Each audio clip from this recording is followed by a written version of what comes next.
pia American Singer tunakupenda sana. Karibu sana tena sana. 001. Shukran sana.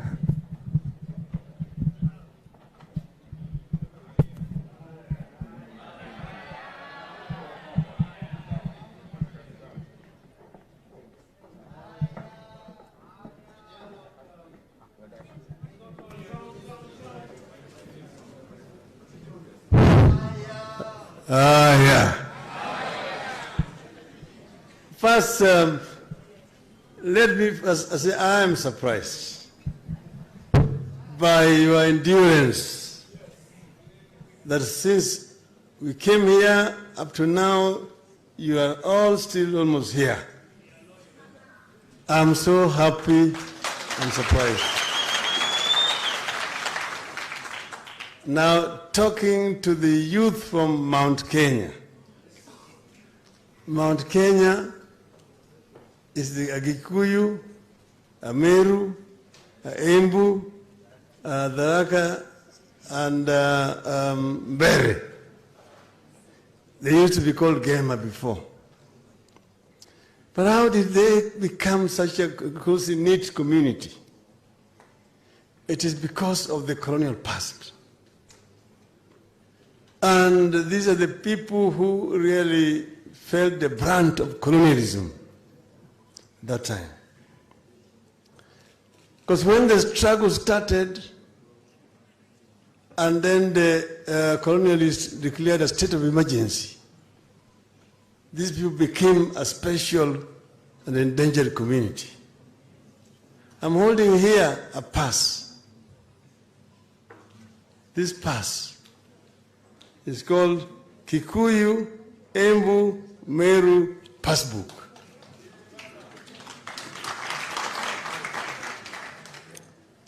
That during that state of emergency, you could never travel without this passbook. It is what enabled you to travel. And it says identity,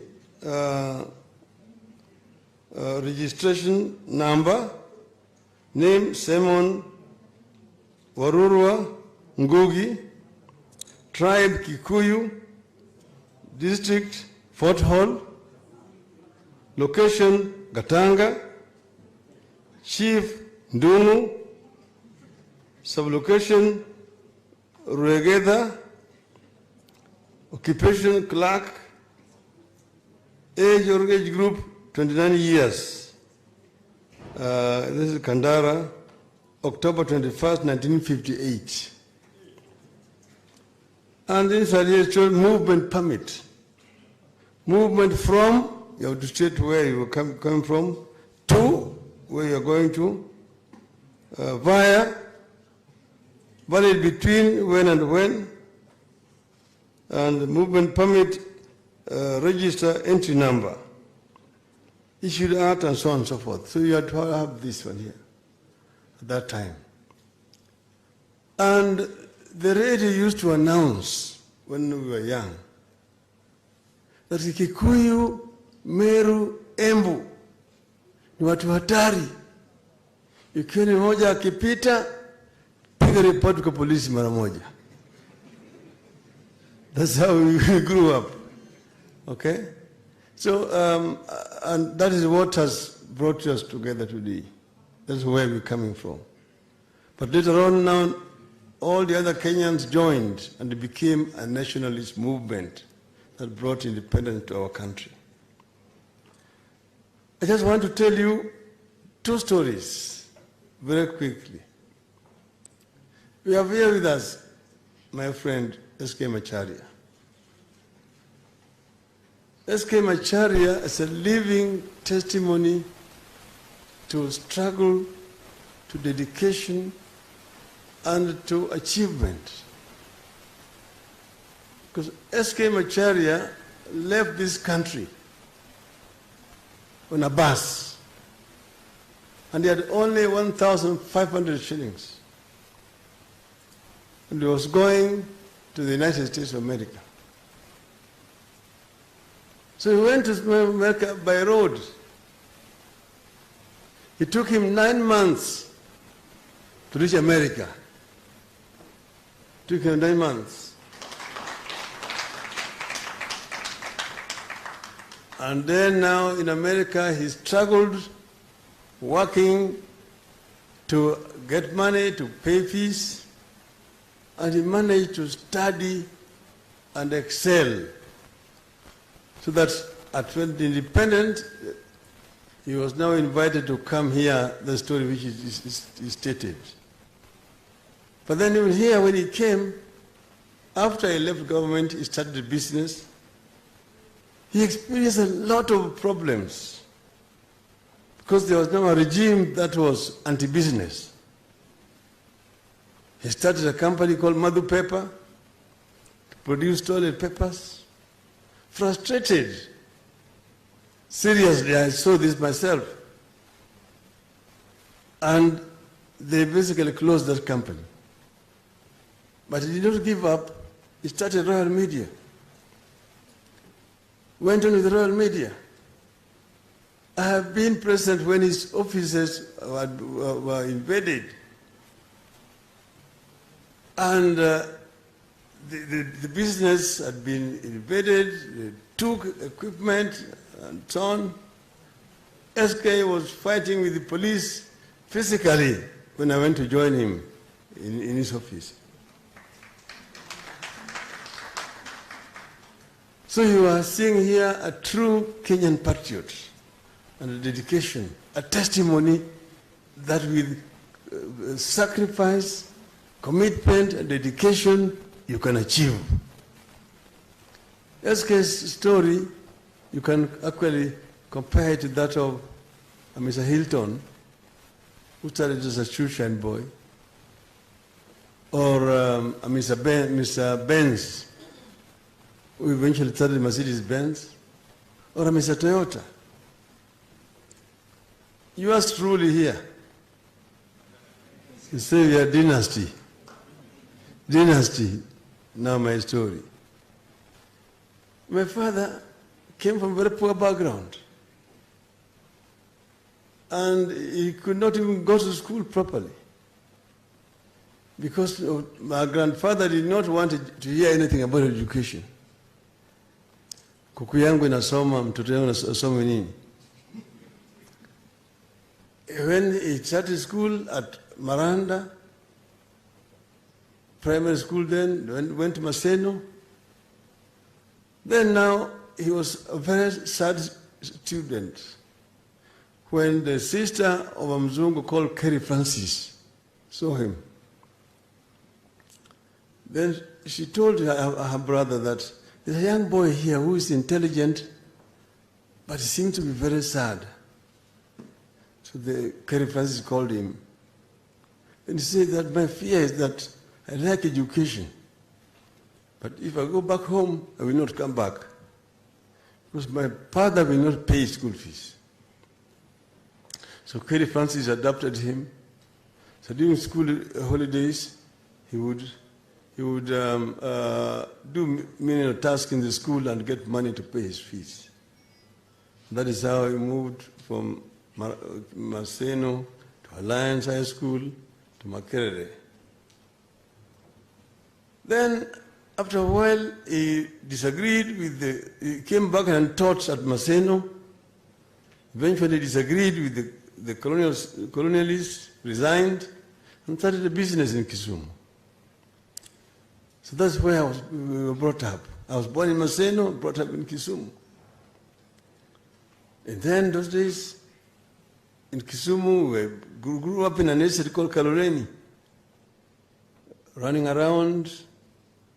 We also used to look after cows. Those days, there were cows in the towns.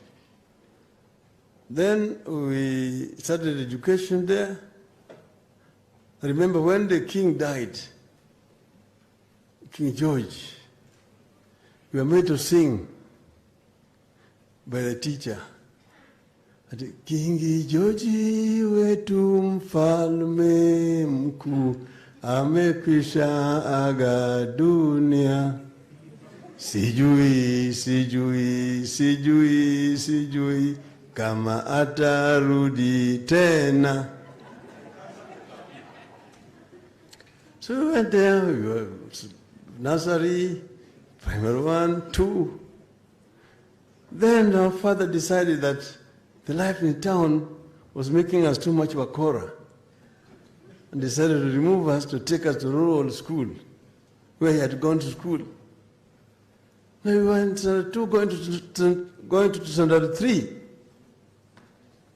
So when we went down there, because in the rural areas, people were going to school when they were very old. So they said, these children cannot go to standard 3. You're made to start again down there, almost like as a nursery, coming up, losing 3 years of education. But that did not discourage us, because you sit in class with children, you're being taught things you already know, but you have to persevere and go on like that.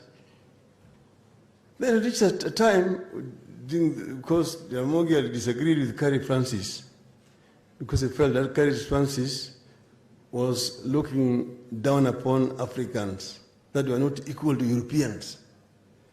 Even the school where he was teaching, there were 2 separate quarters for European teachers and quarters for African teachers. And then so their relationship became love-hate. So it came a time when my elder brother did an examination, and this is what we call CAPE. And he passed so highly, he was one of the top children in then the so-called South Nyanza. So, and he had written his first choice, Alliance High School. And he was not taken Alliance. He was not even taken in Kisii High School. He was taken to Maranda High School. So my father did not agree. He came to alliance with my brother, elder brother Buru, to Carrie Francis. Carrie Francis told him, Jaramogi, I told you never to go to politics. You decided to go to politics, and you were creating a lot of problems. That's why I cannot take your child here, because it's going to create problems in this school. And I've also already told the headmaster in Kisii High School not to take him. So my father was very annoyed. Then he decided to relocate us to schools outside the country at that time. But he already did not have a passport. His passport had been impounded because he had gone to China in those days, the Red China. But that's another story. He was now traveling on a passport given to him by the late Kwame Nkrumah, President of Ghana, and another one by Gamal Abdel Nasser, President of Egypt. So he took Oburu, he smuggled Oburu with him without a passport to Addis Ababa, where he got some traveling documents, and then to Khartoum, Cairo, then to Europe. Me, I was put on an OTC bus. From here, I traveled on a bus, OTC, to Dar es Salaam. And then when I went there, I went to Mwalimu Nyerere. Nyerere is the one who gave me a traveling document, passport. So I became a son of Mwalimu Nyerere. That's why when I go to Tanzania, they say, I know I've come back home.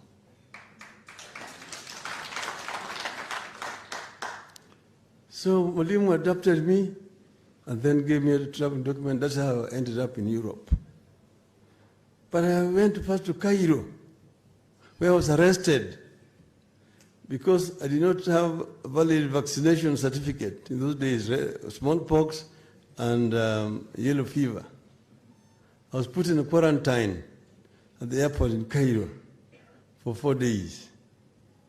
Then I went into town and I lived in Cairo in an estate called Zamalek. And I became part of that society. Gamal Abdel Nasser, president of Egypt, welcomed me. And I became, because I was a soccer player, I became a member of Zamalek Football Club. And from there, now I went by ship. We drove through the desert to Alexandria. Down there, we boarded a ship.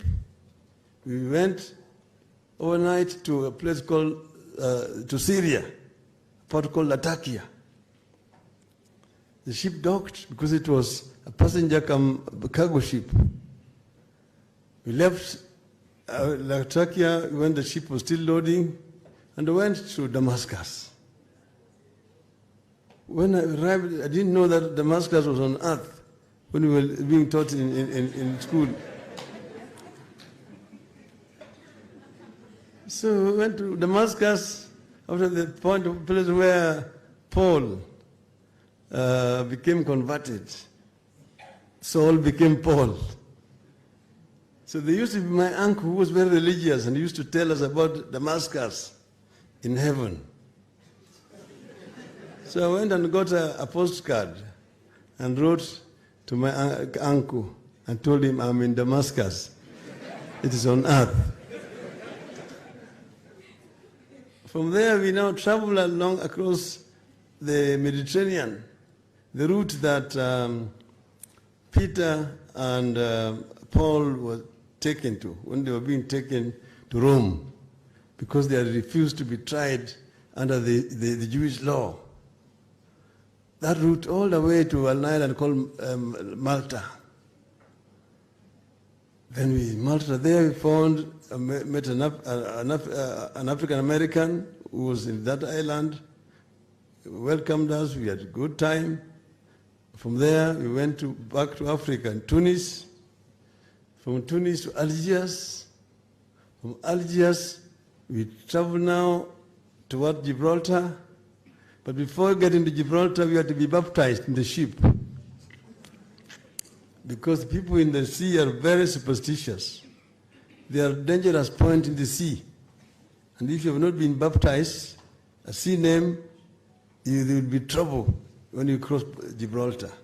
Because then you are entering Atlantic. So we were dressed in very rags and you go and hide, they come and find you, and then they bring you out to the deck. You are taken, they're holding your hands, they draw water from the sea with bucket and pour on you. Then they baptize you. My name was a sea needle, a swordfish. That is my sea name. So that when the devils come, they will not identify you, you'll be like a sheep, like a fish. Because Gibraltar and entered the Bay of Biscay, heavy winds came, carrying the ship like a piece of paper, 100 meters up and down. You are just vomiting. You drink water, you just vomit for 4 days. Consecutive days. Until we reached the English island, the English Channel. Then into London. London, they're speaking Cockney. I never thought that white men could be doing this manual work, the dockers. When I woke up in the morning, they were there, talking, Azungu's there. Then we went into London. We stayed there. Then we went to Germany. From there, we went from there via Rotterdam to Denmark, then into Germany. You enter there. You're a young boy, and then now new language. You have to start learning language. I learned the German language. I was very good in language. Actually, I was top of my class in the German language. And then after that, now you begin to now do other subjects. You're learning physics, you're learning mathematics, you're learning chemistry, biology, and all those. And eventually, I did my O-levels there. Then my A-levels that time. Then I went to university, the University of Magdeburg, Otto von Guericke. Studied there, eventually graduated. Then came back to Kenya. I had registered for a PhD in my university. I was only coming here briefly for a holiday and then go back. But when I arrived here, there were problems. The Kisumu incident, where many people died. And all of a sudden, the same night, I'm with my father in the house. A state of curfew has been declared. You can't leave. 4 days later, my father is arrested. The others had been arrested before and taken to detention. So I'm here now. I come to Nairobi, and I want to start now life. We had been living in Nairobi during holidays in our house, first in Bahati, then Jerusalem. So I was not a stranger to Nairobi. But now I come here, start working. I start looking for a job because I have my siblings who are still going to high school. Now I cannot go back to Europe. I apply for jobs. I got offers, railways, breweries, and the University of Nairobi. I took the university job. That's how I landed here in 1970. It was then still University College, the College of University of East Africa. The other campus was in Dar es Salaam, and the other one was in Makerere. But a few months later, the University of East Africa was dissolved. Nairobi became a full-fledged university. And then now it started here. Then one day, one of our mechanics here at the university, it's called I.G. Desai, comes to me and tells me, Mr. Odinga, there is an Indian who has been kicked out of Uganda by Idi Amin. He had a factory in Ginger, and he has uprooted all the machines and brought them to Nairobi. He's selling these machines because he's leaving, going to UK. He was an electrical engineer. You are the mechanical engineer, you may need to do something with those machines. So he takes me to a house of a Kalasinga in Parklands. When I go there, I see machines there, a lathe machine, a milling machine, a rolling machine, welding sets, and a press. And I tell him I can do something with this. But I paid the money. The guy was demanding 12,000 shillings, which I didn't have. My salary here was 2,500 shillings per month. But I had an Opel car I had brought from Germany, left-hand drive. I sold it, then I got the money to pay the Indian to buy those machines. I bought them. Then I now needed capital to start the plant. I was able to, then I went to a banker who used to be my father's banker, Bank of India. And then I told him I'm looking for money. I needed 20,000 shillings. Then he told me, don't come back again here to see me, because these people are going to put me in trouble. So many people are trailing you. but come in the evening at 6 o'clock, this window, and knock this way. So, in the evening I went, and I knocked at the window. He opened the window and threw 20,000 shillings at me. And that is how what started me in business. So with that, I went to industrial area. It was called then Kingston Road. Today is called Kampala Road. I rented a shed, 5,000 square feet. At that time, there were Kenyans who had been kicked out of Uganda because they were doing what was called Ugandanization. And they are here very highly skilled workers. I hired them, and we started making these casements, doors and windows, steel windows and so on, welding. That's how I started my company. Then I met a German during the German Independence Day celebrations, and we talked in German. Then I told him I'm teaching at the University of Nairobi, but I also have a plant in Kingston Road. He said they have started Kenya Industrial Estates to help Kenyans start industries. So he came the following day to look at my factory. When he looked at it, he told me, look, we are trying to make manufacturers out of laymen who don't know.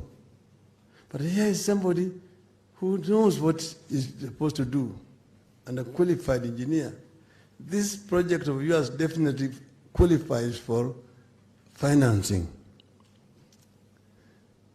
That is how he took me, went to industrial estates. Then we prepared a project paper expansion of my project. And I got a loan, 350,000 shillings.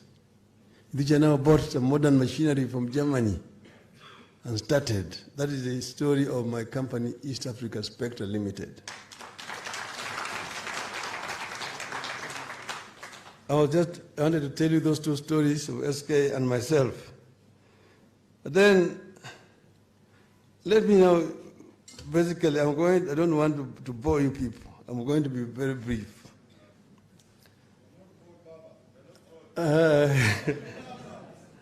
Okay.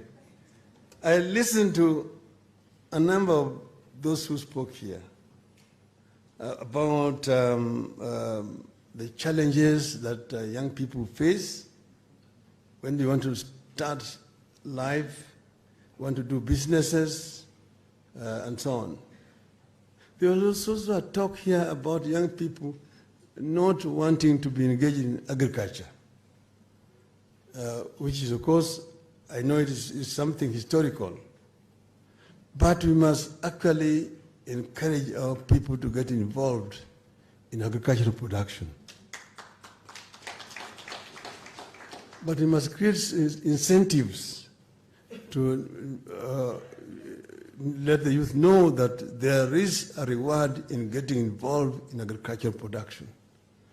Because what's happening here is there are several challenges in agriculture which must be confronted and dealt with. And this country is not uniform in terms of agriculture. There are some crops which are basically ethnic. You only find them in certain regions. Like if you go and tell a Luo about tea, he has never even seen a tea plant or a coffee. You're talking basically about central here, the mountain, even the Meru, Embu. You're talking about Kericho area, Nandi, part of Western and Rift Valley. If you're talking about maize, commercial maize farming, then you're mainly talking about Rift Valley, up there. Okay. You're talking about bananas, you're talking about Kisii, mainly. Potatoes, I always say I love Meru potatoes, and Central, and so on. You're talking about fishing. Then you're talking about the lake, Victoria, Lake, Turkana, Naivasha, and the coast. Okay? So in each and every area has got specific crops and which require attention. First is what is common, the cost of production,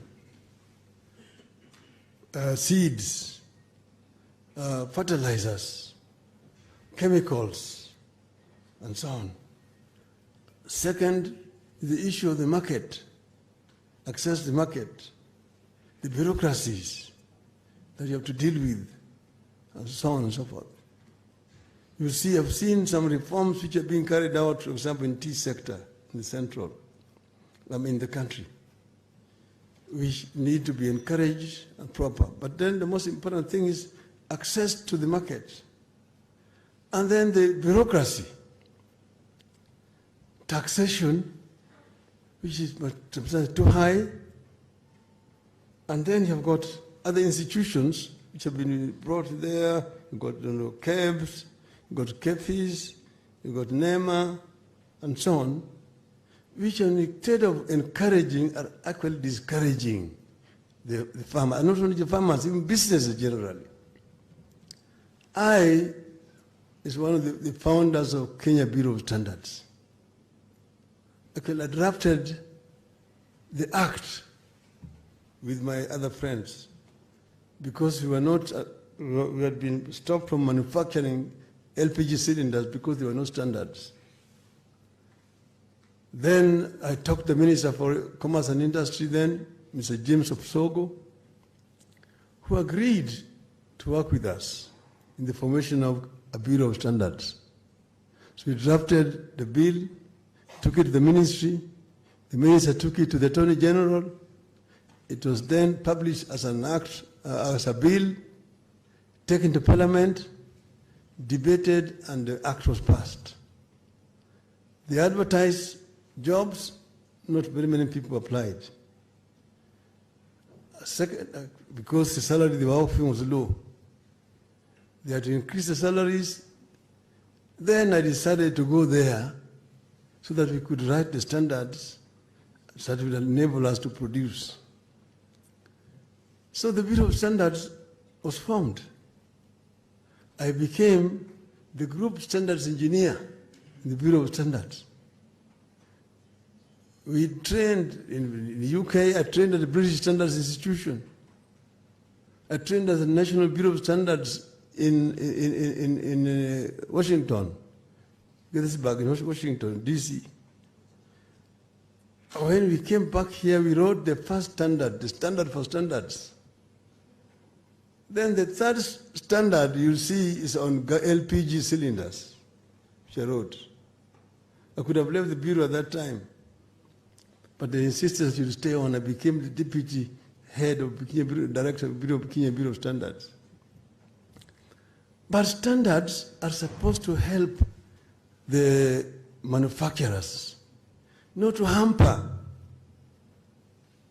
Standards are not supposed to hamper, to facilitate. In Britain, there are people who say they're producing above the British standards. Therefore, they do not want what is called the kite mark. And they're allowed to produce. And the people who are produced below the British standards, if it is not something that is harmful to health of anybody, they can produce. Because the purpose of standard is fitness for use. But then, if you reach a stage where a Bureau of Standards is inspecting second-hand vehicles, there's something terribly wrong. What is a Bureau of Standards doing inspecting second-hand vehicles? What standards are there? Completely. And then the issue of importation, which is hurting industries here. goods which are being produced here. Market is already flooded with cheap goods which have come from China. So people cannot manufacture. If you go down to the industrial area where I started, I was telling you that story, and I know all the streets in industrial area, when they were first, their names were in English names. You see, you start from Addis Ababa Road, okay, Ainsworth. You go to Bamburi, Banbury, Changamwe, Crawford, Dakar, Dundee. It's called what now? Isiolo, Ilford. And you go on and on and on. Where I was in Kampala Road, used to be called Kingston Road. But industrial area is now a cemetery of industries. Factories which used to employ 200 people, 500 people, are now warehouses, housing cheap containers, carrying cheap import from China. You have killed jobs here and exported them to China. That is something that is very distressing. That can and must be corrected.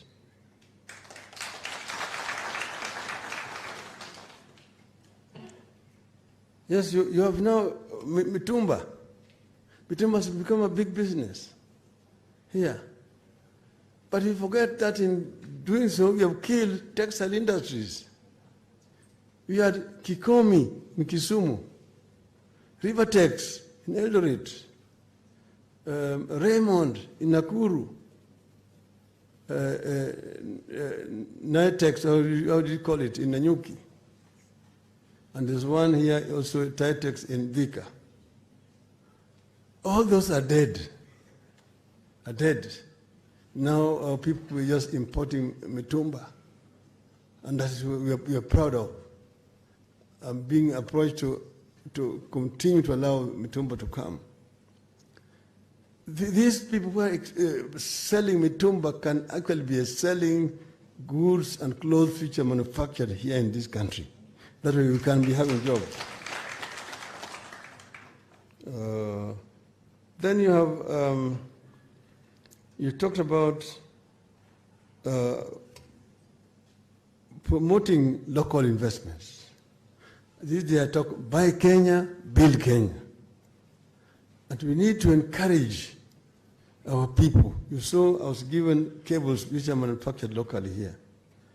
And I know that our people are very innovative and given the challenges and opportunities can actually rival other people in other parts of the world. M-Pesa is an invention of Kenyan, and it's been now an export to the rest of the world.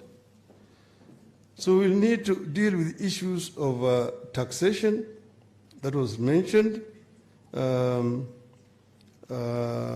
That is basically hurting the local businesses here, because we talked of medium, small, and middle enterprises. That is the beginning. That is what has brought China up. That's how China has now become the factory of the world. Then you talked about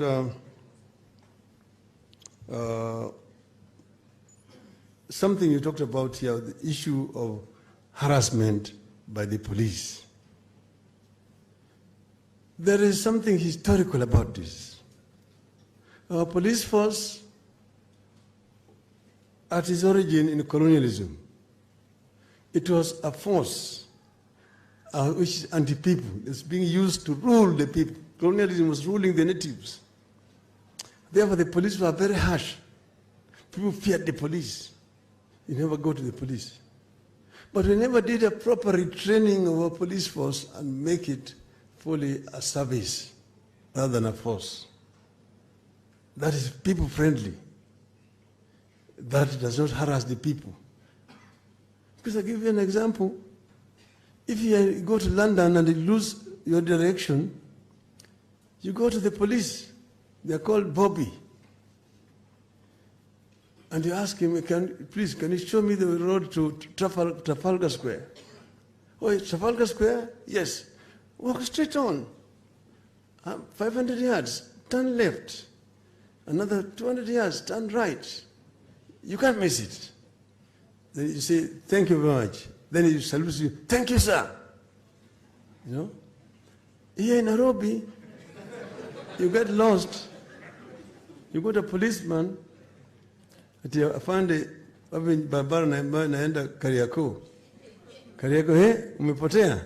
Ndio. Wapi kitambulisho?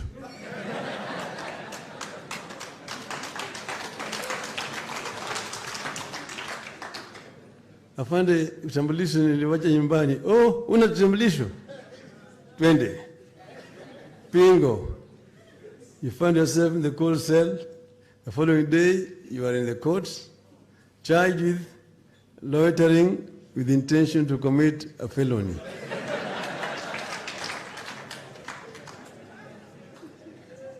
So, we must change our police force, and we will change our police force. Retrain it, make it people-friendly, and remunerate them properly. They're well-paid and well-housed, so that they can actually be a service to our people. And then people are being harassed, like women who have been abused sexually. She goes to a police station to make a report. She's being asked some very, very embarrassing questions. She feels very embarrassed, and they're even just laughing.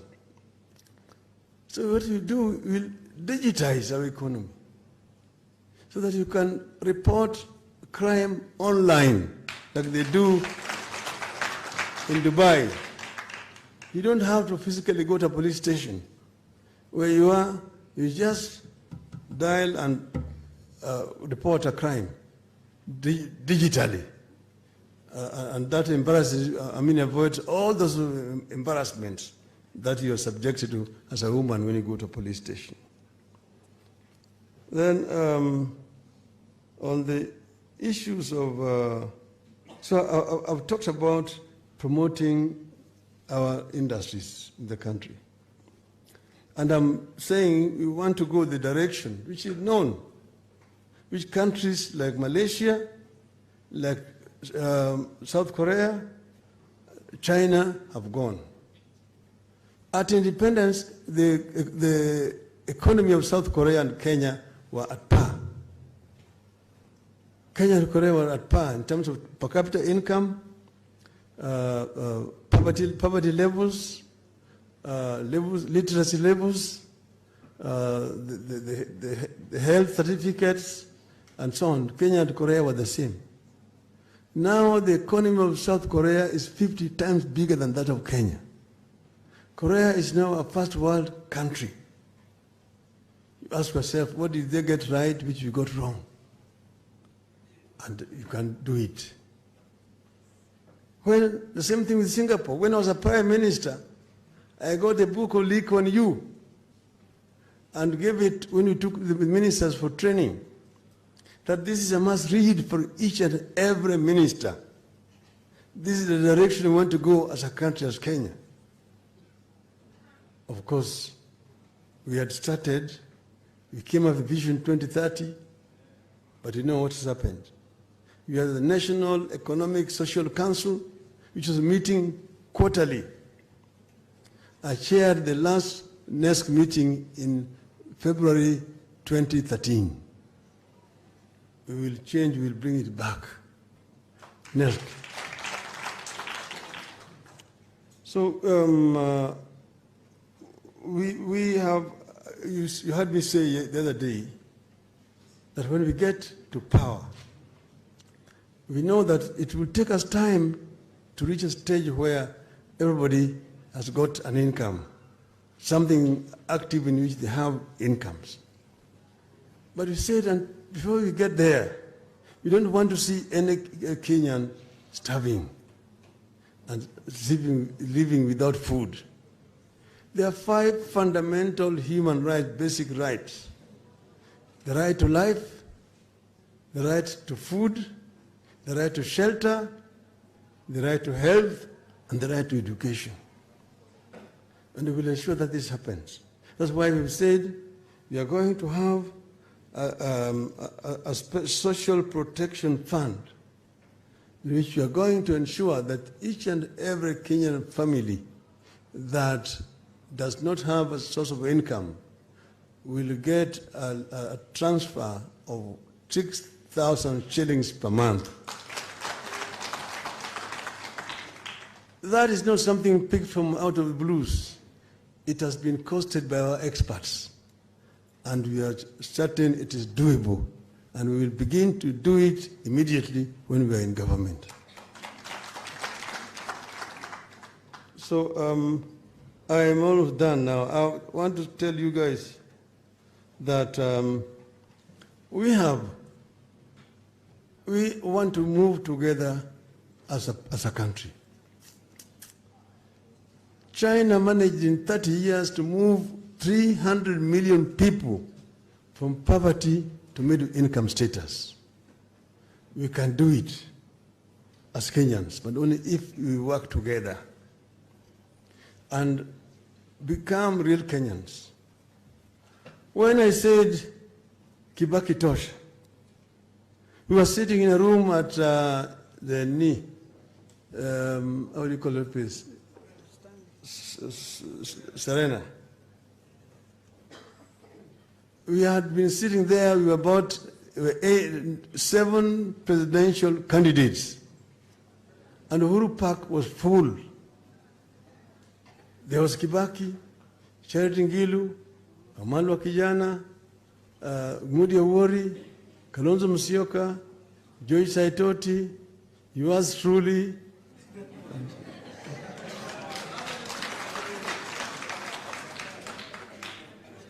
and Simon Yachai. And we were talking and said the Uhuru Park is full from 6 o'clock. That was our crowd. It was not a crowd of NK, of Kibaki, Amalwa, and Charity. We were the ones who, because we had disagreed with Moi in Kanu, had called that crowd. And the country was very charged. And whoever we picked was going to become the president of Kenya. So he said, look, let us go today and tell the country who is our candidate. Nobody was willing. I said, let other people step down. I myself am announcing I'm stepping down. Who else is stepping down with me? Nobody. Nobody. They say that let's go today and say we have come together, and in 2 weeks' time we'll come back here to tell them who is the candidate. I knew that language. We had tried it in 92, it did not work. In 97, it did not work. So I said, no, we must say something. They refused. So we went to the park. And I looked at all of them. And in terms of experience and so on. So when we went there, there was a lot of talk. And at the tail end, because I was the master of ceremony, I had the last word. And when I stood up, then after talking, and then I asked Mzee Kibaki and Natosha, the whole crowd, the field just went wild. Yeah! And say, Kibaki Tosha. That's how it was. Moi said Raila amekwisha kisiasa. Hakuna mjaluo anaweza kupiga kura Mkikuyu. Kwa sababu ya yale Wakikuyu walimfanyia baba yake, Jaramogi na Tomboya. Okay. I went down and I invited influential people of the Luo to my home. And I told him that there has never been a war between Luos and Kikuyus. The differences between Jaramogi and Kenyatta were ideological. It was over the land, whether we should buy land or whether we should take land back without compensation. And that was the only difference. But Kibaki was Jaramogi's son. Jaramogi is the one who brought him from Makerere. How did Jaramogi get Kibaki? Jaramogi went to Uganda. His friend Milton Obote was campaigning. And he found when the Obote's party, UPC, had prepared a very nice manifesto. So he asked Obote, who drafted this manifesto for you people? Obote told him, there are some students in Makerere. Actually, their leader is a Kenyan. So Jaramogi said, I want to see him.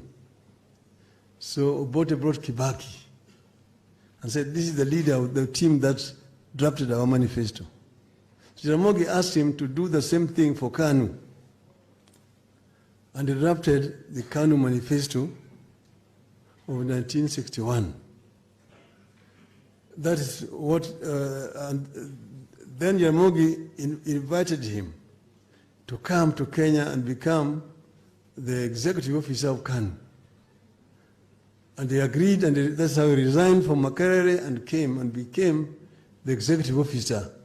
Jaramogi bought his first car and paid his salary for 2 years. So when elections were held in 1961,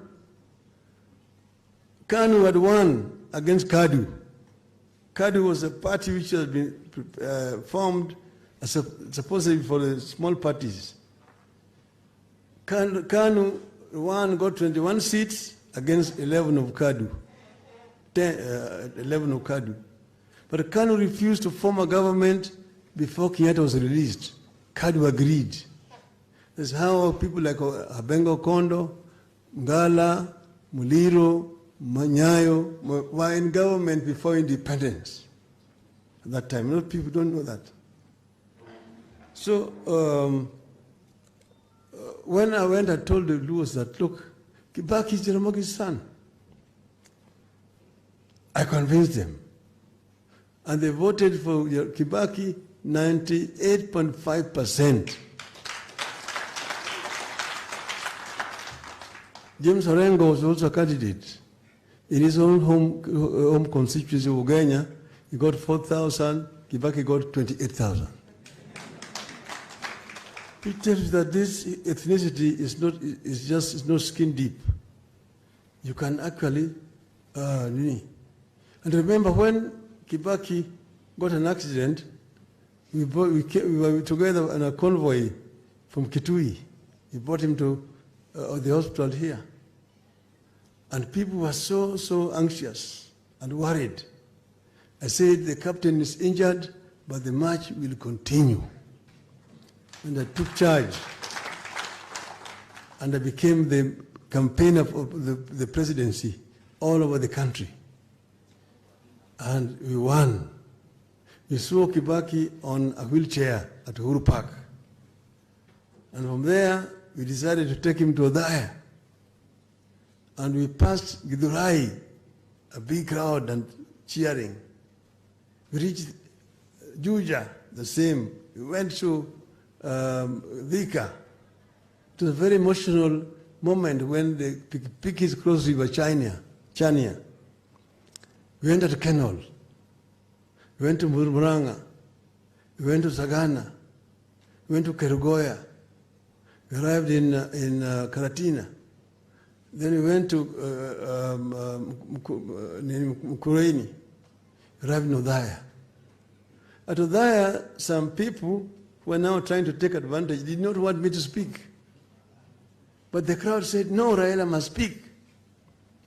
And they said, Raila ni Mtongoria Jamba, all over the place.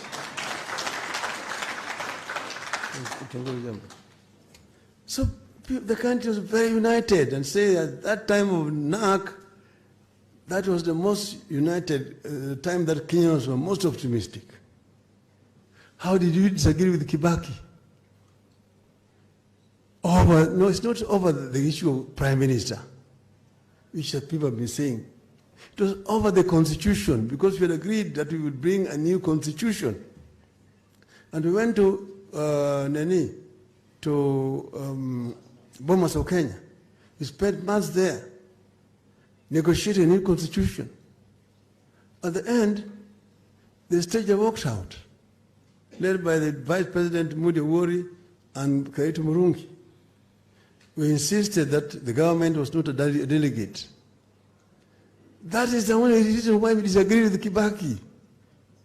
Because after that we had they blocked the commission from taking the draft to the parliament, multilated it, brought it to Bunge, pushed it through, and then we went for a referendum.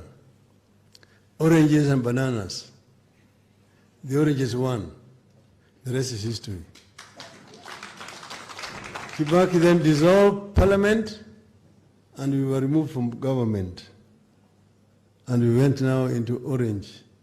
And that is how we eventually ended up competing with Kibaki in the election of 2007. But it was not something personal. Because after the elections, you know what happened? We agreed to shake hands and form a grand coalition government. Joe has told you people. Okay? So how does that translate to Raila being an enemy of the mountain?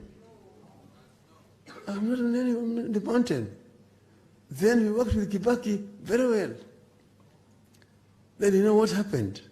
And eventually 2013, you know, 2017, you know. So what am I saying? I'm saying that we have a country, and we must protect and defend and develop this country. And that's why in August I went to Nakuru and launched this new initiative, Azimio la Umoja,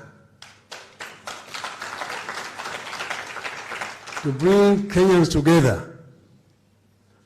And I've been talking about the 4 U's: utu, umoja, usawa, na uzalishaji. That is what will help us to realize the Kenyan dream as coined by our founding fathers. That Lord bless this land of ours, justice be our shield and defender, may we dwell in unity, peace and liberty, plenty be found within our borders. And in the Bible, a country where plenty is found is called the glory land, isn't it? It's called the glory land. And that's why I talk about the Kenyan dream. That's the Kenyan dream. And finally, I want to tell you, because some people are saying that they have the key to the mountain. And I've been telling them that no, Jaramogi first went to the mountain, and then Raila has been to the mountain several times. Raila does not need anybody to give him a key to go to the mountain. So I'm saying that last week, but I went to Nanyuki. Then I went to the mountain, and I went to the top of the mountain top, like Martin Luther King said. And I saw the glory land. And I was saying that I, and like Martin Luther King said, I and you people, we shall get the glory land together. Long live Kenya. God bless Kenya.